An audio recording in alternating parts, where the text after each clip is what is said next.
For those of us living among other people, which is basically all of us, unless you're a total hermit, it's natural to look around and notice other people. We notice how they act, how they look, what kind of car they drive, where they went on vacation recently, and many other aspects about them. This is something called social comparison. But it has both negative and positive outcomes for us, and it's both amplified and distorted by the world of social media.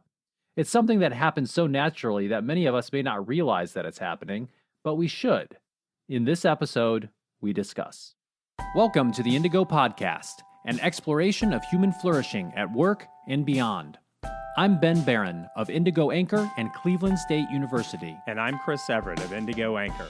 For more information, please visit us at www.indigopodcast.com. We discuss keeping up with the Joneses. That's right. So today we're going to talk about what social comparison is, how social comparison works, and some of its outcomes. And of course, we're going to talk about some implications for people, leaders, and organizations. Yeah, so I get a little triggered by this topic, Ben. Yeah, I noticed when we were prepping for it. Yeah, because I remember back when I was a kid, there was this thing where Ozzy Osbourne was going to lead all the children of the world, Pied Piper style, straight to Hades, right? And now you look at him, he can't even cross the street. Sharon! What on earth does that have to do with social comparison, Chris? Oh, another thing, Dungeons and Dragons. All of a sudden, demons were going to grab hold of your kids. This is a case of parents freaking out, right? And so, like, a lot of the literature that we looked at, right, had this stuff about, oh my gosh, what are kids getting into online? I mean, we just survived the Tide Pod challenge, and now we've got Insta Facebook, and Bookface Twittergram. Right? You can see the parents. At least So just to kind of cut through the machinations of your brain, what I think you're trying to say here, Chris, is that you're suggesting that some of the discussion around social comparison and the negative effects of social media among youth is a moral panic type of situation, akin to some of the stuff we went through as kids with maybe, Twisted Sister testifying before Tipper Gore. That's right. Okay. Well, we're not only talking about kids here today. We're not only talking about Facebook and the Insta Twittergrams. But that's kind of where it started, right? We're worried about. I mean, I have two daughters. I worry about any parent, and we should. That's doing the right job. But we don't want to lose our minds about it. We want to be rational so we can respond appropriately. Beep. Beep, beep. Let's back the truck up here and let's talk about what social comparison even is. So, first of all, social comparison, quite simply, is when we as humans, we have this desire, we have this need perhaps to want to understand how our abilities and opinions stack up with those around us, right? So we compare ourselves. And this goes way back to the work from Leon Festinger, who was a psychologist. He had, his paper back in 1954, I think it was, A Theory of Social Comparison. And then researchers have looked into this for a number of years, right? Almost 70 years since then. And by the way, in the show notes, we have a number of good articles that you should check out if you really want to do a deep dive into this. But it's basically that. It's this phenomenon in which we like to compare ourselves with other people. And this is natural, I think, from a number of standpoints, but one being that we're always trying to make sense of the world. And when we are in just going through the world, one way in which we sometimes do that is by seeing, hey, well, what is everybody else doing? And how do I compare with that? So that's one aspect of it. It's not necessarily bad. It's not necessarily good. And we're going to get into that a little bit. Right. So, the Facebook files, there's so many files, the Panama Papers, the Facebook files, right? We had some people at Facebook that were really concerned about the data showing increasing amounts of teenager depression from using Instagram and other, Facebook owned services. Mm-hmm. And, people would ask about that. Facebook would kind of do the glaze over. But some people actually came in and did some, I don't know, we wouldn't really call it whistleblowing, but oh, by the way, this is what's really going on the hood over at Facebook. And of course, there's a big to do.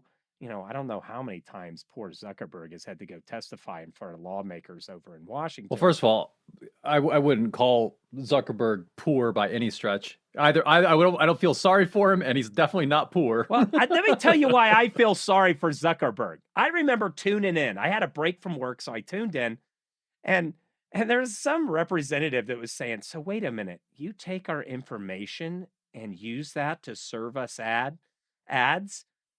That's what you do on Facebook?" Yes, Senator. That's how our platform works. So I did feel bad for him. Yeah, in I don't those feel moments. bad for him. Yeah, maybe he's dealing with some people who don't know what he does for a living, but I still don't feel bad for him. But the thing is with social comparison, again, it's not just about social media, even though we'll talk about how that does amplify and distort kind of our comparison sets that we have out there. But I think what's important to think about is, who are you comparing yourself with, right? So we talk about what social comparison is. Well, who are you comparing yourself with? We can call these different comparison sets. So, for example, you might compare yourself with your spouse, with your friend. Maybe it's your neighbor. Maybe it's just your colleagues at work. You might compare yourself with people who you consider to be your peers, on the basis of their age, maybe their education, where they are in their career, other criteria that you may come up with. You may even compare yourself with some idealized version of yourself, right? This is who I should be. And that's another kind of way we can do this. We may compare ourselves with just people we kind of know, right? Those friends of friends. We may even go so far as to compare ourselves with people we don't even know, right? The celebrities, other people out there that have a public presence or persona that we learn a little bit about and then start comparing ourselves with that person. So we do this, I think, fairly naturally, and we do it a lot with these different sets of people. Yeah, the looking around is good and bad, and we'll Yeah. get into that. But one of the things about social media that makes us kind of pernicious is that all of social media is super curated. Right. Like nobody puts their phone on take a random pictured mode. It's like, looking through my pictures, I've got 20 pictures of some pocket lint and 5 of like the side of my burrito, right? Like the people say, "Hey, something's happening. Let's take a picture," right? And then we got filters and all this stuff. But then watching some of the behaviors listed from some of the surveys around how people go, "Hey, I want to look good." And let me read this quote from this New York Times article here. This is about women sharing on social media. And I quote, "This is the paradox women face on social media. Share enough highs to seem well adjusted, but not braggy. Share enough lows to seem down to earth, but not suicidal. And share enough unfiltered moments to seem human, but not unattractive." So this is not a picture of reality.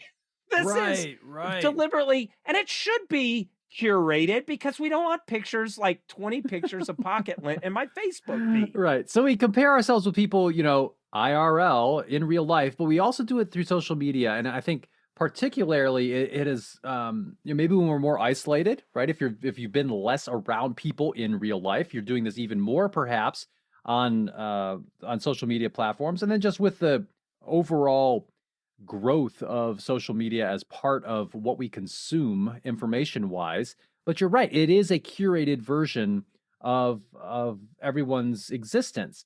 And you could argue that everyone is presenting something that is a little bit curated, right? But on social media, it takes it to another level. I think we could safely suggest that because we don't post pictures of things that are going horribly or just things where we look really bad a lot, right? It's like even if you're going, one thing you talked about, you brought up, I thought was really great, was like, even the no makeup look takes a lot of time to make, right? If you're kind of going for that look, apparently that's a thing. Yeah, I just got out of bed and I'm breezy and my kids are doing the dishes magically look, And there's this whole thing of like blogs lifestyle blogs. Look at my truck and overlanding equipment. Or my mommy lifestyle blog. Every day I make my child's octopuses or hot dogs look like little octopuses. You know, these kinds of things create this kinds of sense and longing for stuff that we don't have. Lifestyle aspiration. This is marketing 101. And it's almost cute to remember the days when I'm concerned about teen Vogue. Why? It's creating unrealistic expectations for women, right? And there's men have GQ magazines and stuff, but I remember that being a big thing. But now it's funny, the magazines are pretty much dead. And who's making the aspirational, unrealistic content? We're gosh darn doing it ourselves. That's We don't true. need an That's evil true. capitalist empire to sell us baloney. We're faking our own baloney and trying to pawn it off on our peers. Yeah, yeah. And we also, when we compare ourselves with people we don't even know, this is called a parasocial relationship. We imagine that we know what that person's really like and what they're going through. And it can create some fairly unhealthy ways of thinking if you're always comparing yourself with an unrealistic presentation of life. So, I think that kind of wraps up this, I guess, introductory piece about what social comparison is and kind of some ways in which we do it. Why don't we move now to talk about how this thing of social comparison kind of works and some of the outcomes, because it can get kind of interesting. And I certainly encourage any of our listeners, if you're really interested, go into the show notes and check out the various resources that we posted there, because you can really go into depth on this stuff. We're going to kind of scratch the surface with some interesting pieces, but there is more. We are social animals, right? We don't just naturally get along either. Right? Imagine a child that was never given input on its behavior. Now take 20 of those and put them in a room together and see if they can do anything. They can't. It's so important that we learn norms of behavior. And one of the ways we do that is look to the left. Well, is Billy sitting in his seat right now? I better sit down too, or I'm going to get in trouble with the teacher, right? And so it's not a net negative necessarily. Right. We got to compare ourselves, because how do we know how we're doing as far as being a good teammate on a baseball team, Right. being a good spouse or friend, right? How do we know if we need to continue honing a specific skill, or that we can work on another skill because we're, say, already beyond our peers, right? Mm-hmm. That's right. So we do this, and it serves a purpose, either for us to create norms of behavior, for us to figure out how to act in social settings. But there are kind of two ways in which we can do this, and you can further kind of divide these up. But we'll stick with these two. And the first one is what we call an upward social comparison. This is when you start to compare yourself with those people who you believe are better than you in some way, and it could be that they are doing better, whatever that means, financially, in life and education, or maybe they have some sort of skill, some type of knowledge. Maybe it's just some sort of way in which they act that you aspire to, right? That's an upward social comparison. Now, we also, of course, can do a downward social comparison. This is where you compare yourself with someone who's doing worse off than you. This is something that people might engage in. And, one outcome of that could be that they feel kind of better about themselves because, hey, I'm not going through what this person is, or I'm doing better than this person with whom I'm comparing myself. So upward social comparison and downward social comparison. I think what's interesting to think about is kind of some different outcomes of this, some different ways in which some positive and negative effects that can occur when you do this. So, for example, right, if you're doing an upward comparison, so you're comparing yourself with someone better than you in some way, a positive thing could be like, man, that's really inspiring, right? Think about being around a bunch of friends who are really working hard at something, or are really just doing a good job with some aspect of their life, that could inspire you to raise your game, right? Maybe give you some hope that you could do that too. Now, a negative effect, though, could be, that you walk away feeling very dissatisfied with yourself, feeling a lot of envy, right? So there's kind of two things that can happen there with that upward comparison. Yeah, so looking through all this material, I was like, wait a minute.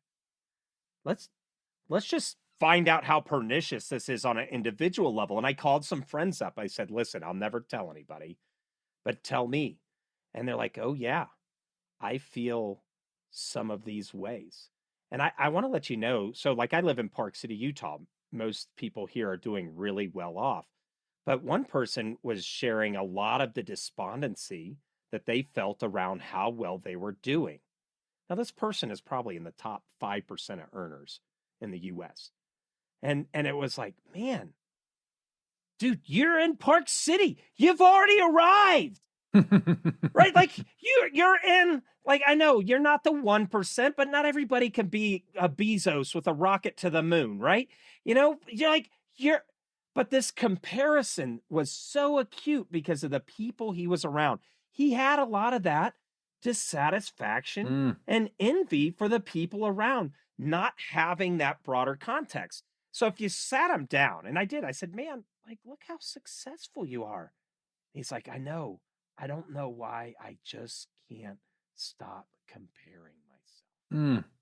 And it wasn't like, and he couldn't compare himself to say how somebody was doing that was in the 50th income percentile. So this affects everybody. This isn't, I think it's dangerous that we say, well, people at the top aren't afflicted with the same kind of, thought patterns that these can affect everybody. Absolutely. That's a really great way to put it.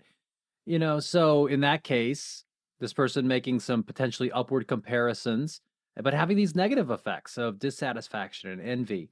Now, we can also make those downward comparisons, right? And one positive effect of that could be a sense of gratitude, right? That, I'm comparing myself with someone who's worse off, and, I feel grateful for what I do have. Now, a negative effect could be some scorn, right? It could be thinking, oh, look at those people, and they're just in that situation because they're lazy or whatever, right? And so there could be some negativity there. And I suppose maybe this is jumping a little bit to an implication, but I think that for people, we should really be careful about, and maybe just spend more time noticing what kinds of emotions we're having when we start doing those social comparisons. First of all, notice that you're doing it, right? And if it's not healthy, or you're doing it in a way that isn't helpful, that's where you can start to readjust and reframe how you're thinking about it. Yeah, there's this idea of hostile comparison or benign. Now, thoughts, we can't really control our thoughts. And that was one of the things from the literature is some people may have some like personality or individual factors about them that just make comparison on autopilot. Well, so we do know that there's a, what we call social comparison orientation, right? And people differ in this. It's an individual difference. Some people have more of an orientation toward social comparison. Some people have less of this. Right. And so, if you're just wired this way, that's okay. There's no judgment. There's no hate. That can be benign if you keep it in your head and then use your thinking cap to make good decisions on how you behave to the people around you. Now, there can be hostile comparison where you take some of those negative effects and weaponize them. Let's say you're on the team with somebody and you're envious of the first person and you do a Nancy Kerrigan and break somebody's leg so they can't compete, right? Or, some of those kinds of things that would drive aggressive, hostile behavior towards somebody. That's just not cool, right? That's not cool. You brought back a flashback from a soccer practice that I had in high school, where I think I was probably a freshman or sophomore, definitely not a junior or senior, but towards the end of practice, and me and this other kid, we were supposed to be sprinting. We were like finishing up some laps around the field, and we were sprinting. And one of the upperclassmen didn't like the fact that we were sprinting, and making them look bad. He stuck out his leg and tripped us, right? And it's like, what a jackwagon. I know. Basically did exactly what you're talking about there. Didn't hit us in the knee with a crowbar, but I was like, whoa. So yeah, you got to be careful. And interesting stuff about, that whole Kerrigan stuff that's out. Like, apparently they've moved on and had good lives and stuff. So there's redemption if you are one of those jackwagons, and you should head to the redemption door right now.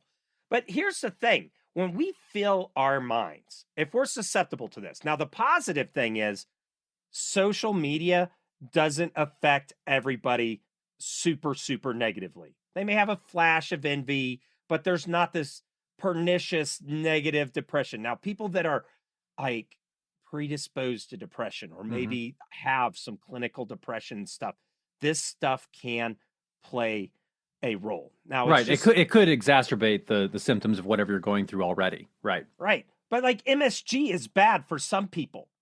But for those other of us who miss Chinese food takeout with MSG, in South America, you have MSG salt. It's not necessarily bad for everyone. So, a lot of people, unrealistic beauty standards. Well, like even my kids know how to throw a filter on something now and understand that behind the curtain thing that they may not have understood in the 80s and 90s. But if you fill your mind with all this imagery, right? And you're in a negative space, you might need to change your diet a little bit. Yeah. Because what it becomes is just own mental Instagram. So even when you're not around people, say you go on a nature walk, you can't leave it behind. You're doom scrolling in your mind. Well, Frank got a promotion. I didn't. Look, Katie's kids are better behaved and actually better dressed. Look, their kids keep their socks on the way to church. Like all those things, you can doom loop yourself into not being satisfied with what is an amazing life that you're having right now. Absolutely. So we've talked about what social comparison is. We've talked about kind of how it works. Let's move now to some implications, because I think this is where it gets really important. And maybe we'll start with just kind of the individual level, not really thinking about, business and organizations really, but just as an individual, what does this mean? And I think one thing you just said is very important, and it's that you should be very careful. I think we all need to be increasingly cognizant and careful about the diet that we have when it comes to consumption of social media and kind of how we engage with thinking when it comes to comparisons. Yeah, this is, and actually, because the web, right? A lot of people don't know that pornography and a lot of the technology that we have from the web comes from the adult industry, an industry that has baked in the worst kind of fantasy garbage ever imaginable. But it's not just imagery, guys. This is fake stories about how marriages and romantic relationships should work, right? How friendships should be. And if you have a bad mental model that's based off of curated baloney, all from the web, and you don't have enough evidence-based stuff, like from the literature, like there's good ways to have healthy dating relationships that don't devolve into like abusiveness or manipulation. There's ways to have good friendships where you're not constantly jealous of each other or trying to one up each other. If you buy into this landscape of, oh, look at my Insta, how many followers you got, how many likes, all of a sudden you're missing out on the reality of another person sitting right across from you that you need. And so in a way, it's the pornification of all of this stuff. And the web's built on it.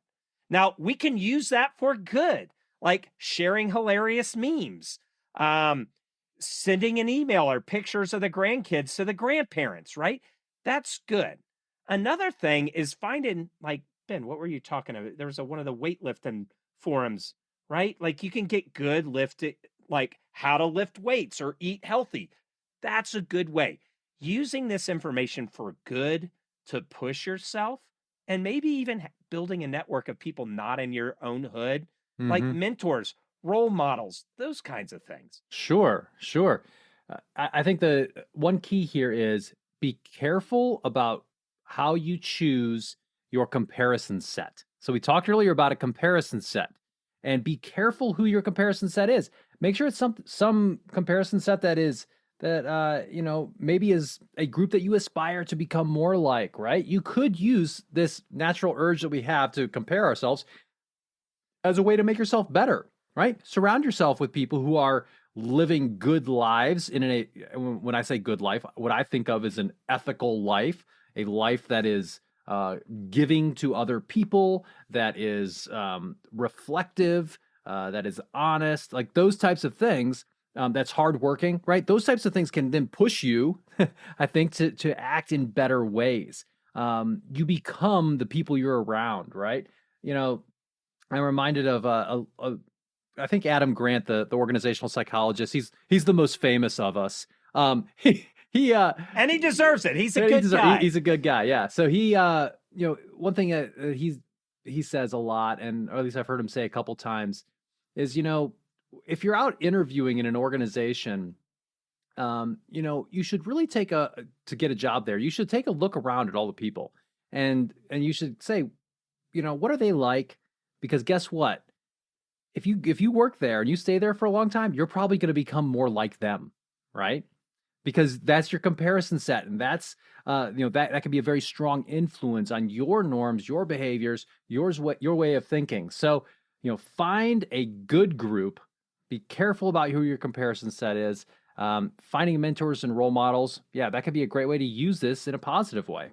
Yeah. So my friend Tom, that lives down the road from me, he's one of those guys that's seen every movie, knows all this stuff. And he's telling me something about The Sopranos that I thought was pretty interesting. Apparently, people became so infatuated with Tony Soprano. He, which was not his goal at all. Like, Tony's supposed to be a mob boss who's despicable, the way he cheats on his wife, like the way he's a bad dad, all that stuff. But it was people romanticized Tony Soprano. So towards the end season, he just kept trying to make him worse and worse, so people would fall off of. So don't compare yourself with those kinds of people. You can't romanticize the kind of stuff that ends up being bad for society. And it's funny, I never knew that because I stopped watching a few seasons before the end of it because I was like, these guys are a bunch of sociopaths. Get me out of this stuff, right? So if you're in a organization that's unethical, right? Maybe you just got out of college, you needed the job. So, oh no, get out of there as soon as possible. You do not want to build up those habits. Ben, I'm sure you've seen this in the military. I've seen where there's like a bad company commander and some like brand new, bright-eyed, bushy-tailed lieutenants go there, and it's like, oh no. And then you see those lieutenants later, and they're horrible because they've compared themselves positively to like negative trait type stuff. Yeah. So be careful about who you're comparing yourself with. When we look at downward social comparison, this is where you're looking at people or groups who are perhaps doing worse off than you. That really shouldn't be your foundation for how you feel good about yourself, right? But the data shows what? The data shows that people that have downward social comparisons get a jolt of boost of self-esteem. Yeah, so that is, sometimes they do, right? And, you could have some potentially healthy, I suppose, feelings of gratitude from that and so forth. But I just don't think that that's really the healthiest way to go. There are better ways to build a good sense of self. And I think part of it is about figuring out who you are, your own identity, and really trying to make that a rock solid platform on which to build your life. And we talk about this a lot in these episodes, this idea of differentiation. That's where you can be in relationship with others, but not infected by them, right? So where it's like, well, we've got upward and downward comparisons. So there's positive effects and negative effects of each of those. How do I surf that? I'm telling you got to unplug from that. And if you stand on your own 2 feet and decide who you want to be as a person, then the whole landscape becomes opportunity for you. Oh, cool. I'm going to take a little bit of gratitude from here and have some hope and inspiration here. Oh, here's a key skill and mentor I'd like. That's great. Hey, that's really bringing me down a little bit. That person's more of a frenemy than a friend. So maybe I don't want to call them for a happy hour on a Friday. I could rather be by myself than infect myself with that kind of stuff. Or I'm around that kind of person and you say, gee, Jim, you seem to really make a lot of negative downward social comparisons. What's going on? Are you okay? Right? Do you see? All of a sudden, when you can differentiate and stand on your own 2 feet, that is the mast you can hook your sail to and go anywhere in this world and be successful. You're not going to be drugged down, those social comparisons that might flit through your mind. You're going to focus on those things that are helpful for you, and you're just going to leave behind those things that are harmful. Another thing that I would suggest at the individual level is, let's say you don't have a good group of mentors around you. You're surrounded by folks who are, not people you would like to compare yourself with. You can build and have kind of these virtual types of relationships, quote unquote, right? You could have, so my buddy Greg Hyatt, and Greg, if you're listening, hey out there, you're awesome. But he introduced this idea to me. I don't know where he came up with it or where he heard it. I don't know if it's original or not, but this idea of having a virtual advisory board, right? If you were going to have a virtual advisory board, any people living or dead that you know or don't know, who would you put on it, right? Would you put Leonardo da Vinci on there? I don't know, right? That type of thinking can give you other ways to think about and compare yourself and maybe inspire yourself to do better and not get in this other type of, just comparing yourself with your friends on Facebook type of routine. And, having been a professional musician earlier in my life, I remember a lot of people, like when their records weren't making it or they couldn't get their product launched, they'd be devastated. So much of their identity was tied up and maybe what they could achieve, some kind of social comparison. It's like, man, you're in Nashville. You're probably in top 5% of guitarists that are out there. But there's only like room for so many artists that can make all this kind of bank. But when you first got your guitar, were you only happy if you were going to be famous at 9, 10, 11? No, you just you put the distortion on, you harass your parents with loud, clangy punk music, whatever, and it's awesome. Life is good. But when you get your identity wrapped up in some kind of externality, you have only control over what you can do and how you develop yourself. So let's say basketball is your thing. And you try and try and try and try, and you literally give it your all, have professional coaches, all that kind of stuff. And you're just not good for the NBA, are you going to put away your basketball and never play again? Why? You had so much joy from basketball. You love it. So what? You're not LeBron or whatever. It's great. Let's say you're a project manager in a corporation. If you don't manage the biggest project ever in the history of everything, are you not going to be happy because you're so obsessed with social comparison versus just getting really good at your craft and being an artisan for whatever it is you do? Yeah. Yeah. So I think then when we think about this at the level of being maybe a leader, I think this is where you should watch out for each other, watch out for people on your team, seeing if they're doing some of this, right? And because it could derail some of your team members' growth if they're doing this type of comparison in a negative way. And we'll talk about kind of how this might play into pay and benefits a little bit later. But I think as a leader, you need to be thinking about the fact that people compare themselves with each other when it comes to rewards, right? So, how you praise employees, how you recognize performance within a team. People do recognize and they notice this type of behavior, and they might compare themselves with how you're doing that with everyone else, right? In fact, I would wager that they probably do. So you want to make sure that you're being fair and equitable in your treatment of everybody. Yeah, a bad management styles to come in. It's like, look at Filson. Why can't you guys be more like Filson? Filson, you're the only one on this team worth a darn, And now everybody's demoralized. And they're like, man, if the rest of your team was so horrible, why'd you hire him? Right? What if it's Well, not and they all them, it's probably you know? they're all going to hate Filson then too. Right? How social comparison can derail the cohesion of a team so quickly. It's like a cancer. And it's not that it's worthless. Like, hey, Filson does this really awesome. Guys, Friday afternoon, we're going to spend that time seeing what we can learn from him. Maybe he can help us so we might do that better, right? That's a little bit different. Hey, Katie, you really do this awesome. Let's get, those kinds of things. Be careful because leaders don't realize how followers take their words. They say, hey, maybe we should do this. All of a sudden, your whole team is scrambling to do that. And it was just like an offhand remark that you made, like, whoa, what are we doing? So at leaders, you got to watch out for social comparison. And if you see that it's happening and it's negative, you need to take that person aside and have a conversation. Yeah.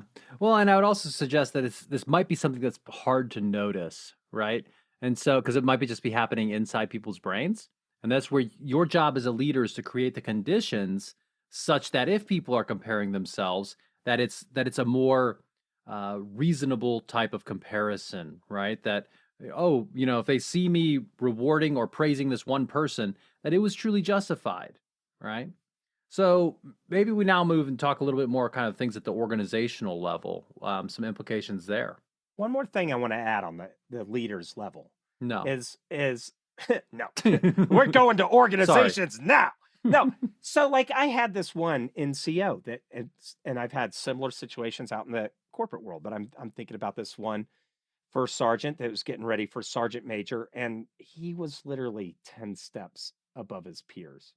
I mean, he was killing it. And so he'd come rolling in when it's time for me to give him his review, thinking, oh my gosh, my first review is going to be awesome. And because his previous rater, anyway, I ended up doing a review for him before I got to set out my expectations. So I used it as a time to review and to set expectations. And so the first thing I did was said, hey, I see it, man. You're easily 10 steps above your peers here. And you can see he's loving it. And I'm like, yeah, man, it's like some of this stuff's got to be really boring. And yep. And so I went through the review sheet. Yep. Top block here, top block there, more top blocks. Great. Now let's talk about your plan for next year. He's looking at me like, what? Because he's had a whole career of being awesome and everybody telling him he's awesome, which is awesome. I said, listen, you haven't developed these skills yet either. You've been resting on your laurels because you're like in a pool of people that can't touch where you're at. But what I'm holding against you is you're not upping your game. You've been at this certain status quo of game for a while now. So just because you have different people and they can compare, setting aside that thing to where like, listen, if you've got a job here, it's because I value your contributions. And yeah, okay, compare a little bit, that's fine. But let me tell you about my clear expectations for your growth and your performance over this next rating period. And that can help tee those conversations, tee your team dynamic up to let's all help each other reach our individual goals rather than, haha, look at me, I'm better than you. So now are we allowed to move on to the organizational level? Yeah, let's go to the org level. Okay, yeah. So one thing I hinted at earlier is that, at the organizational level with this idea of comparison, I think one key implication has to do with pay and benefits, right? And this goes into this whole idea of equity theory, which has to do with how we compare ourselves with each other.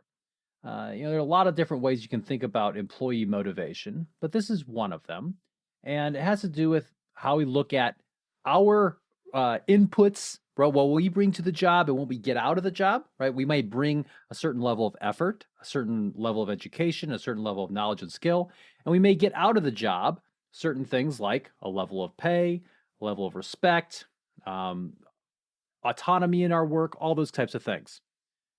But here's the thing. We don't just stop there and think, oh, here's what I'm putting in and what I'm getting out of it. We look around and we see what everybody else, or we make judgments at least about what everybody else is bringing to the job and getting out of it.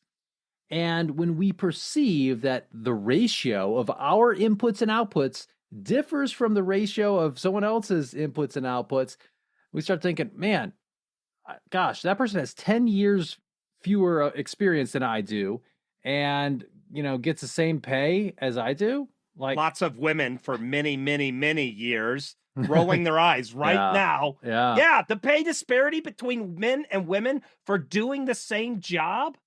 Yeah. Oh So, my I mean, in gosh. that type of situation, what that does is, though, is because that social comparison occurs and they're sensing an injustice for right reasons, right? In that example, that motivates behavior, right? I might reduce my inputs. I'll be like, well, you know what? I'm going to kind of space out for a while every day and I'm not going to work as hard.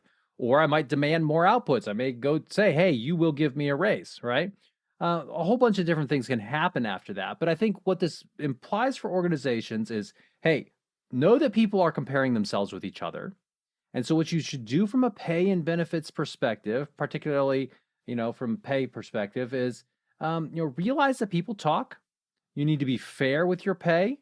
You need to make sure that people understand the compensation system. Because if you don't, then you're just kind of leaving it up for interpretation, and you may really perpetuate some inequities that shouldn't exist. Yeah, bias will bite you when it's not systematized. So you gotta systematize that stuff because that's how much you love your people. That's why you'll do it because you love them, right? Another thing is championing diversity is so important here, right? Ben, how tall are you? 6'1". Yeah, I'm 5'9". Like, it doesn't matter how hard I try. I can't will myself another 5 inches, right? So that would be like, well, Ben's taller than me, right? Like that some of these comparisons just break down. But, if we had to play limbo, I might beat you, right? There's different skills. We don't expect a lineman to go beat somebody, an Olympian who runs marathons, 26 miles at the fastest speeds ever, right? We have different strengths. And if you build a culture at the organization level that embraces diversity, and I'm not just saying the typical diversity drums that we're banging that are important drums, but I'm just saying, hey, listen, this guy has this strength. This person has this strength. You know what? This person is not good at their job at all, but we just like them around because everybody's happy, even during bad projects. So that person gets a job, even though they don't do anything. These kinds of things where we look at diversity of strengths, weaknesses, we're all on our own individual journeys and we all need it, right? Every organization can't hire all rock stars. They try to, and maybe you're a small firm, 10, 20, 50 individuals, you might get close.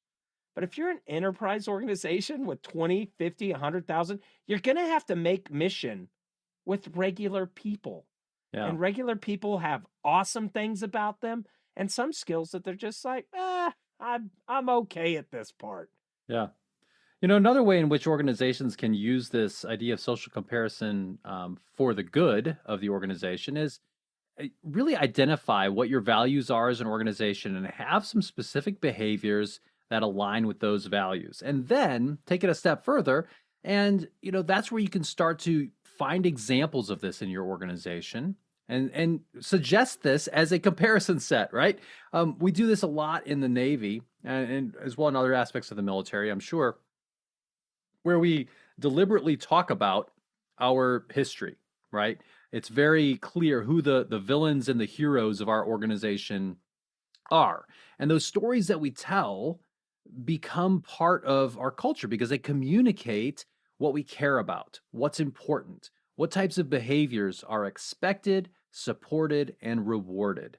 And when we do that and we start giving people something to compare themselves with, we're going to help people rise to the occasion, I think. And at least providing those examples and being more intentional about it as an organization can't hurt.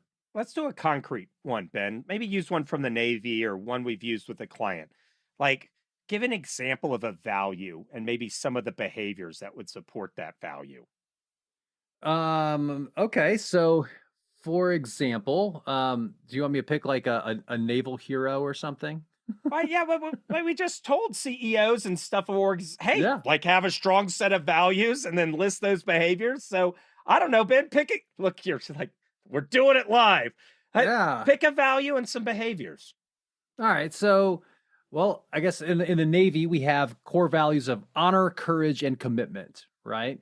And so we talk about these things a lot. And only recently have we really started to try to operationalize them, right? In terms of saying specifically what they mean. Now, when we talk about various people and what they've done, we oftentimes will have conversations about how does this, relate to the Navy's core values. However, recently, what we've done in the Navy is try to identify what we call signature behaviors, right? That align with those core values. So, for example, we have the value of honor, right? And a signature behavior that we talk about that goes along with honor is treat every person with respect, right? That's an honorable thing to do. Another honorable thing to do is take responsibility for my actions, right? Those are behaviors that map to values. Another one, courage, right? Hold others accountable for their actions. Intervene when necessary, right? Those are behaviors that then go to a value. So there's an example for you. And, we've done this in organizations where we've helped them collectively identify some values and then said, okay, well, what does that mean behaviorally? What would it look like if people are doing that and doing it well? And have some concrete behaviors that go along with it. Because then you could start to have a strategic kind of human resource platform, essentially, where you can start saying, these are the competencies we care about. These are the things we can start talking about when we're recruiting people, when we're interviewing people. Maybe we even integrate that into our performance management. Imagine that. Yeah, one of the interesting things that I see happen when we do this, Ben, is, everybody doesn't always know the values. Values? I don't know. Let me walk down the hall and look at the plaque again. Yeah. But if they do know the values, and it's something like integrity, when we ask that, what does that mean? And we can ask like the CEO, we can ask management, we can ask lay people within the organization, tell me what integrity looks like in your jobs. And the answers are all over the place, which means you've just outsourced your definition of your values to the collective, whatever, and whatever people feel like. But as somebody that has organizational remit, if you can take a time to say, what are the concrete behaviors for each type of role, that this is how we live these values in that role, you have something that's much more granular that people can actually execute on. That's how you think about those values. That's right. That's right. So today on the Indigo Podcast, we've talked about social comparison. We've talked about what it is. We've talked about kind of how it operates and some of the outcomes of social comparison. And of course, we've talked about some implications for people, leaders, and organizations.